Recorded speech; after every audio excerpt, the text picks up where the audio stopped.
Hi guys, welcome back to another episode of the Microwave Cake. So, this is a packed video, right? The very first video, I spoke about Joao Pedro signing a new contract. I spoke about Chelsea's link to Zubimendi. I spoke about Sa and other stories as well in that particular video. So if you have not checked that out, please do well to check that out. I dropped that one last night. But today we got updates and new updates a lot. We're going to talk about Pedro Neto. We're going to talk about Enzo, Delap, so many of them. So many. Valentin Barco. So many news in this video. So if you're new to this channel, please hit the like button. Subscribe. That's the button there. Hit the subscribe button. Hit the notification bell up there and so that you can get updates like this whenever I drop them. Now let's get into the main video. Now, for the very first one, this is the update. And this is what he says. Joao Pedro will wear the number 9 jersey at Chelsea. Wow. First of all, congratulations for the new contract. And we didn't expect it to follow up like this. See, nobody saw this coming. I didn't see this coming. Right? And obviously, a lot of people have superstitions. And a lot of people were shocked about this. I was shocked. I was literally shocked about it. I made a short video and I posted it. I was very shocked about this. Like, I didn't see this coming. He was never under an obligation. He was never under any pressure to change his jersey number. Right? Now, that jersey number has been a subject of been a huge topic because of the numbers of players that have actually worn that jersey in the last couple of seasons and didn't work out. In fact, there was one just last season in Delap. What happened? Right? So this is a particular story that I didn't really understand what actually prompted Joao Pedro to make that move. It was shocking. The number 20 was not heavy. In fact, it's a lucky number that Kopama did well wearing that jersey. Joao Pedro did well wearing that jersey. So why change? Is there an obligation that he must wear the number 9? Yes, a lot of people would argue that Joao Pedro is a brilliant player, is a brilliant talent. It doesn't matter the number he wears, and they don't believe in superstitions. If you don't believe in superstitions, as an African, you should understand what I'm saying. If you're not an African, you might not really get it. But if you're not an African, take a look at Benfica and the Guzman course. They've not been able to win any European trophy for more than 100 years. And that was the kind of course that was placed on that team. So you have to believe in superstitions. So what happened? I was shocked. I was literally shocked. Well, that does not take away anything from his quality. The fact still remains he is a brilliant player. But what he has just done, he has successfully put more pressure on himself to deliver and to break the course. It doesn't matter who has won the jersey before. Right? Those players were good in their previous club before they came to Chelsea. So many of them. These are the players. They were okay. They were good in their clubs. Once they put on that jersey, it was something else. It was only Tammy Abraham that actually did well putting on the jersey. And it didn't last at Chelsea. Even the Lukaku that was banking goals in Inter Milan that came back to Chelsea had an issue. So why put yourself in that mix? Why put yourself in that particular conversation? I wasn't expecting this. He just successfully added more pressure to himself. And trust me, he's a good player. He would deliver. But if there's a wrong, if there's a particular blink in form, if he's not on form in the next, probably for 1 month, a lot will be said about that jersey. A lot of pressure from the fans and a lot. Trust me. Let's see what happens. Let me know what you think about that and, share your thoughts in the comment. Let's move quickly. Now we have an update, right? This update is a good update. It's a good story. Well, this is what Sky Sport has to say. Aston Villa have an interest in Tosin as one of their potential replacement options for Henry Konsa. I love Aston Villa. I love these guys. Congratulations to Enrico, who has now made a move to Arsenal. Arsenal has gotten a fantastic player in defense. They are prioritizing that defense. Like, they are so serious with this defense wins you games. Defense wins you trophy, attack wins you games. And that was what happened last season. The defense won them the trophy, but I'm not talking about Arsenal. Now let's talk about Tosin to Aston Villa. That would be a good move for him. He didn't see this coming. Never in his wildest imagination would he see a move to Aston Villa this summer possible. But it just came out of nowhere. And he will be going on a cheap because obviously he came on a free. If you want to go, it might not be more than £25 million. And that will be okay for Aston Villa because they are getting a good player on their level. But guess what? Not only Aston Villa are interested. Let's take a look at this tweet. Now, this is from I Am Rahman. Rahman knows man. He said, Benfica has approached Tosin's team and Chelsea. I said this couple of days ago that Benfica are interested. Marcel is also interested. And now Aston Villa. If you were in Tosin's shoes, which club would you choose? No, be honest. If you're in Tosin's shoes right now, which club will you choose? Of course he has to be Aston Villa. Premier League football. Settled in England. English boy. What do you expect? But this will be a good move for him. This will really, really be a good move for him. With the relationship Chelsea have with Aston Villa, rather, with that relationship, this will be a brilliant move for Aston Villa. And if you take a look at the business Chelsea have done with Aston Villa this summer, I think Chelsea has benefited more. If you really want to take a look at it. If you really, really want to take a look at it. Let's see what happens between now and the end of the transfer window. Probably in less than 2 weeks. Let me know what you think about this move. Is this the right move for Tosin to Aston Villa? Share your thoughts in the comments. Now let's move to the next story. Now this is about another club. Well, let's see what's going on with Tottenham Hotspur because they are super ambitious at this point. And I've never seen a team that finished 16th spending this much. Let's see what Ben Jacobs has to say. He said, talks between Spurs and Manchester City for a double deal for both Savinho and Omar Mamouche are already advanced.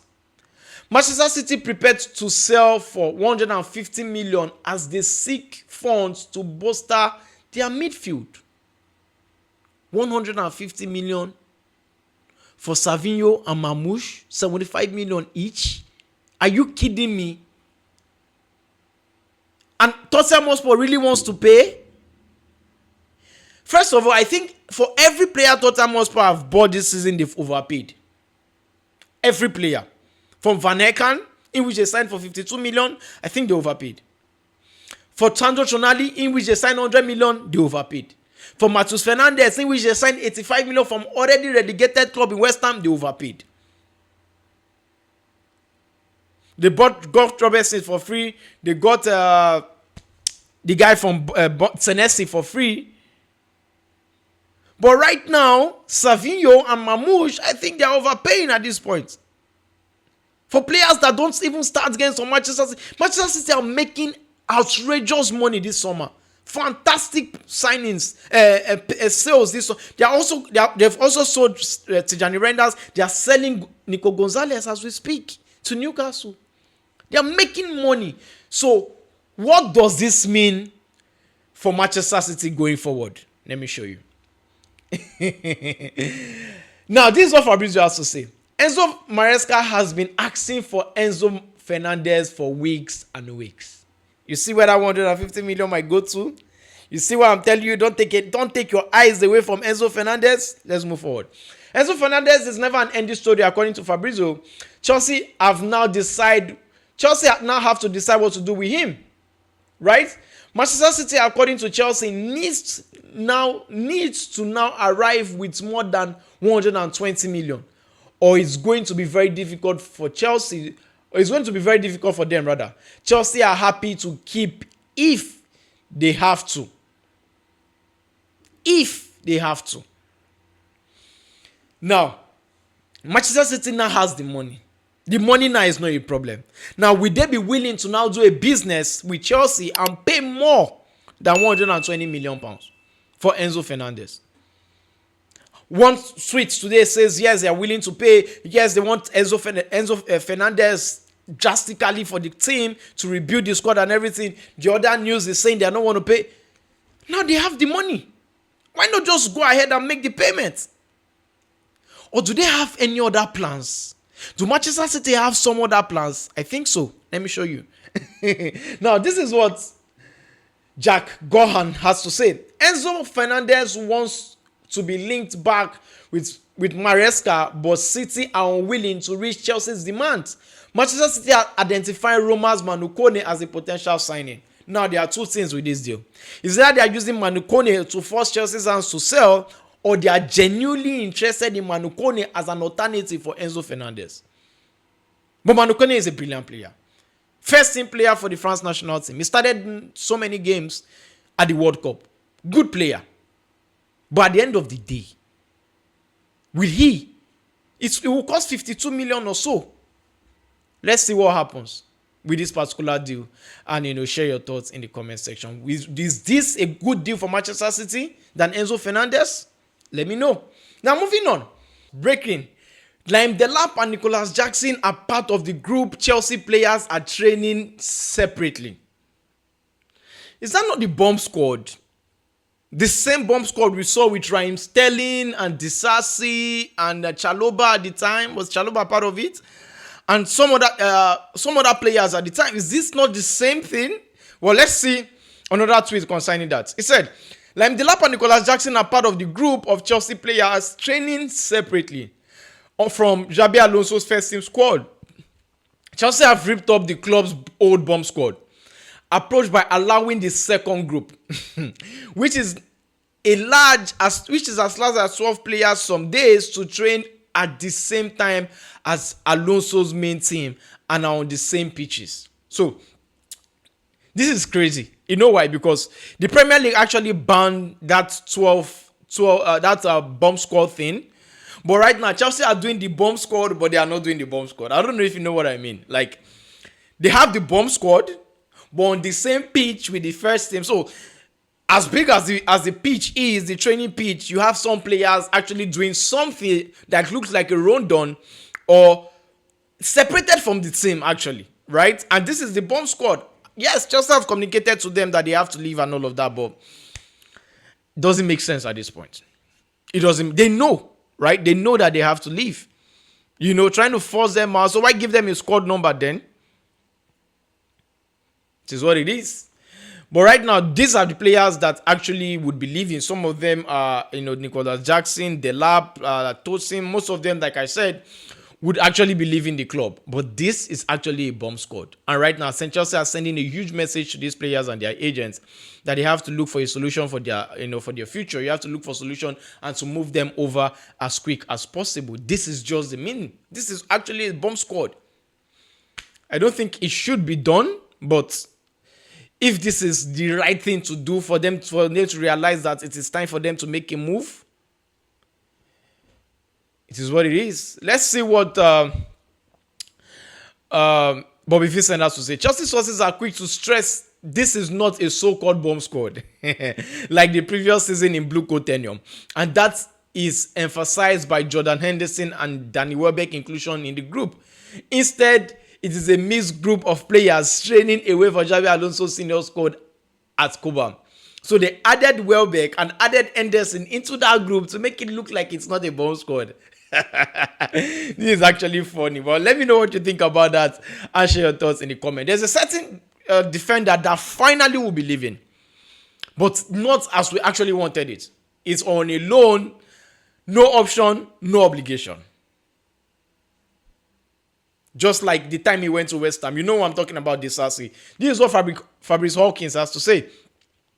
Verbal agreements reached between Chelsea and Crystal Palace for Axel Disasi to join Palace on a paid loan with no option to buy. No option, no obligation. Disasi remains Palace's priority to replace Maxime Lacroix. Talks are now ongoing with the player and the representative. If an agreement is reached, Disasi will play for Palace this season. No option, no obligation. Or yet another loan again. The same loan he went to West Ham last season. So who is actually at fault? Is it Crystal Palace not actually wanting this player beyond this season? Is it actually Disasi not agreeing to a loan or not actually agreeing to an option or an obligation to buy? Or is it Chelsea not agreeing to the terms of Crystal Palace? If you're taking a look at Disasi, probably he wants at the end of the day wipe out that remaining part of his contract and go on a free to be able to negotiate on a free terms with another club. Is it the same thing that is happening with Badashili? Badashili also has an option to buy. But you see these two guys, they are the goats when it comes to transfers. They don't... See, if you take a look at the last 2-3 seasons, Badashili is always injured anytime he wants to be sold, except this season that Chelsea has to make sure he's fit. Disasi, if we take a look at the deal with West Ham, I still do not think he would have signed for West Ham if West Ham stayed up. He's trying to go on the free, right? Let me know what you think about these two guys and share your thoughts in the comment. Now, there's a certain shocking story that we need to talk about. And that shocking story is concerning a young Chelsea defender in Modusa. We have another update. Like I said in my previous video. Yes, this is another update now, latest. Chelsea Football Club has decided to put Modusa on the market. The Senegalese defender is available for sale, and the Blues would like to bring in a transfer fee this summer. SAR will not just accept any project discussion ongoing. This is a young defender you brought in from Strasbourg, who was their captain at the club, to actually steady the ship at Chelsea. Since he did not get playing time, Chelsea made him available on a season-long loan this summer. And due to the fact that Al Hilal are interested, Sociedad are interested in a loan, Al Hilal are interested in a permanent deal, immediately you put him up for sale. I don't understand. So what was the plan all along for Modusa? This is really, really crazy. What was the plan? I was very shocked when I saw this news. Like, why would Chelsea put him on the market when there's still a certain, Disasi? So what happens to Anselmino? Is he going to stay at the team or still go on loan? Because it has been confirmed that Anselmino will be staying back at the club. So why keep a talent like this on the market for sale? I don't know what's actually going on right now with Bluco. I really don't know what's actually going on right now. But let me know what you think. Is this the right move for Chelsea to keep a player like Modusa on the market for sale? Let me know what you think about that particular one and share your thoughts in the comment. Now, Chelsea have been given an ultimatum where, according to Karen Gill, this is what happens, or this is what he has to say. Internally, Chelsea minimum target is to finish in top 4 and to see where that takes from there. See where that takes them from there, of course. Top 4 should be the barest minimum. I still do not think Chelsea are actually fighting to actually qualify, for the champion, for actually fighting for the league right now. I think short-term goal is to qualify for the Champions League. Then next season or in subsequent season, Chelsea should be fighting for the league.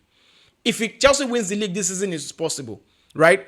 But I think the minimum expectation obviously has to be Champions League qualification. Let me know what you think about that particular one. Or should Chelsea be fighting for the league right now? Let me know what you think and share your thoughts in the comment. Well, a certain player has been unveiled officially, and that player is Valentin Bako.